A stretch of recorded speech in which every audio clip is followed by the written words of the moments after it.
नमस्कार दोस्तों। आज के इस एक्सप्लेनर में हम एक ऐसे सपने की बात कर रहे हैं जो देश के हजारों परिवारों का होता है। सैनिक स्कूल एंट्रेंस एग्जाम यानी AISSE क्लास 6। हर कोई चाहता है कि उनका बच्चा फ्यूचर में एनडीए जाए और गर्व के साथ देश की सेवा करे।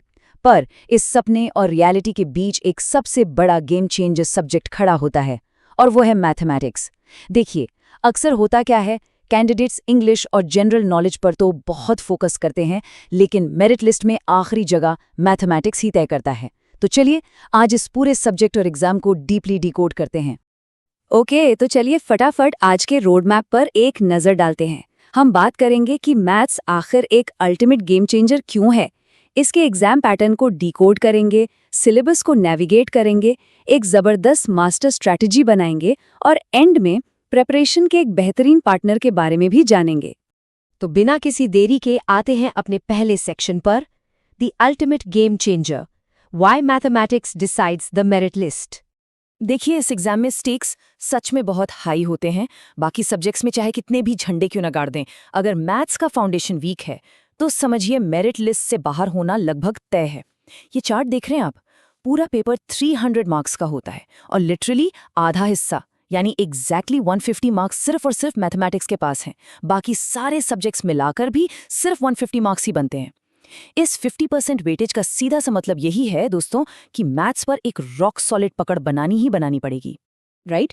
तो अब आते हैं अगले महत्वपूर्ण पड़ाव पर, डीकोडिंग द एग्जाम पैटर्न, यानी इस बैटलफील्ड के एक्चुअल रूल्स क्या हैं। एग्जाम हॉल के अंदर एग्जैक्टली क्या प्रेशर फेस करना होगा, ये पहले से क्लियर होना बहुत जरूरी है।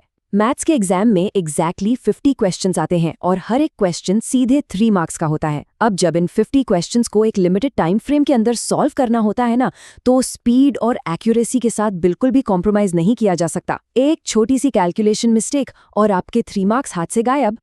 लेकिन घबराने की बिल्कुल जरूरत नहीं है, क्योंकि एक बहुत ही एक्साइटिंग फैक्ट भी है।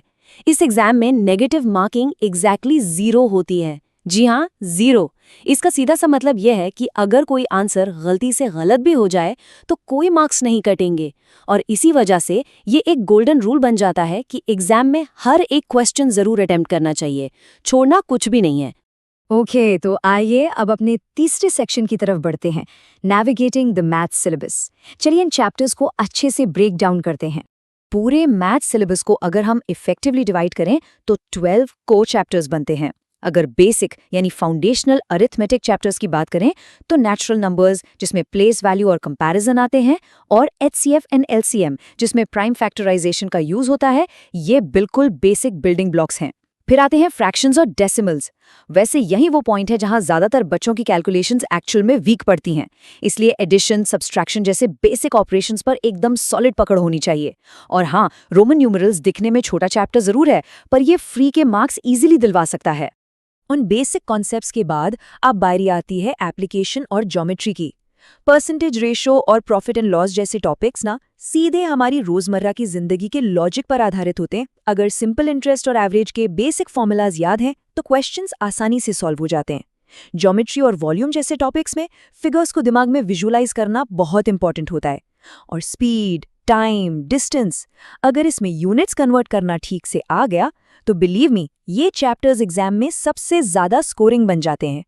तो अब यहाँ पर एक बड़ा सवाल उठता है, क्या सारे चैप्टर्स एक बराबर पढ़ने हैं? इन 12 चैप्टर्स की लिस्ट में से आखिर वो कौन से चैप्टर्स हैं जो सच में सबसे ज्यादा मैटर करते हैं?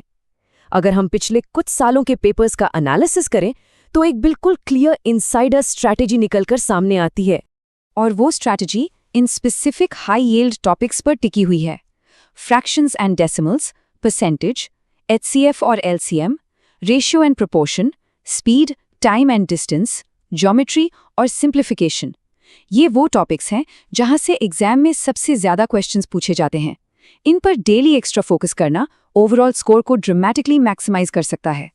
सिलेबस को डिटेल में समझने के बाद अब आते हैं अपने चौथे और सबसे प्रैक्टिकल सेक्शन पर, master strategy for success, from what to study to how to study. क्या पढ़ना है ये तो पता चल गया, लेकिन उन डेली हैबिट्स को कैसे अपनाना है जो इस एग्जाम को एक्चुअली क्रैक करवाएंगी। ये 6 स्टेप स्ट्रैटेजी एक सच्चा गेम चेंजर है। देखिए, स्टेप 1, सबसे पहले क्लास 4th और 5th की एनसीईआरटी थरो कंप्लीट करनी है, क्योंकि सैनिक स्कूल का बेस यहीं से बनता है।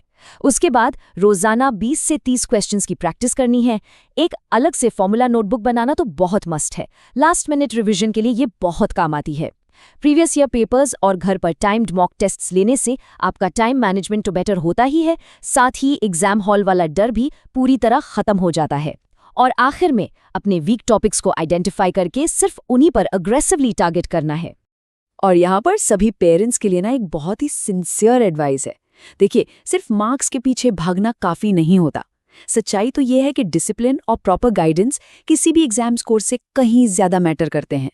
अगर एक सही एनवायरनमेंट और रेगुलर प्रैक्टिस का मौका मिले तो दोस्तों एक एवरेज बच्चा भी बड़ी आसानी से सैनिक स्कूल का एग्जाम निकाल सकता है। ये बात तय है। और यही से हम बढ़ते हैं आज के एक्सप्लेनर के आखिरी हिस्से की तरफ, partner in preparation MD defence academy. जैसे हमने अभी बात की उस डिसिप्लिन्ड एनवायरनमेंट और प्रॉपर टैक्टिकल गाइडेंस की, तो ऐसी ही कुछ संस्थाएं होती हैं जो कैंडिडेट्स के सपनों को सच करने में एक सॉलिड ब्रिज का काम करती हैं। एमडी डिफेंस एकेडमी स्पेसिफिकली सैनिक स्कूल पर ही फोकस करती है। यहाँ उन सभी बातों को प्रॉपरली कवर किया जाता है जो एक टॉपर की स्ट्रैटेजी का हिस्सा होती हैं। स्पेशल मैथ्स क्लासेस से लेकर डेली प्रैक्टिस शीट्स और वीकली मॉक टेस्ट तक सब कुछ बहुत इफेक्टिवली स्ट्रक्चर किया गया है।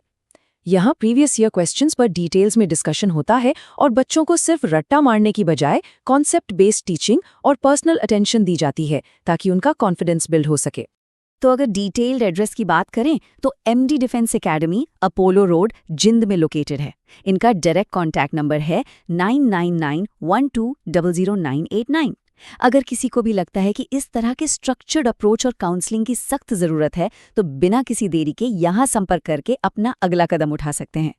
तो इस एनालिसिस को खत्म करते हुए एक आखिरी सवाल जो हम सबको ज़रूर सोचना चाहिए, सही गाइडेंस मिलने के बाद क्या एक कैंडिडेट कल को देश का अगला ऑफिसर बनने के लिए पूरी तरह तैयार है? याद रखिए, मैथमेटिक्स का वो मुश्किल दरवाज़ा खुलने के बाद ही एनडीए तक का ये लंबा सफ़र आगे बढ़ता है। अगर आज की ये चर्चा आपको इंसाइटफुल लगी हो तो ऐसे ही एनालिटिकल और डीप एक्सप्लेनर कंटेंट के लिए जुड़े रहें।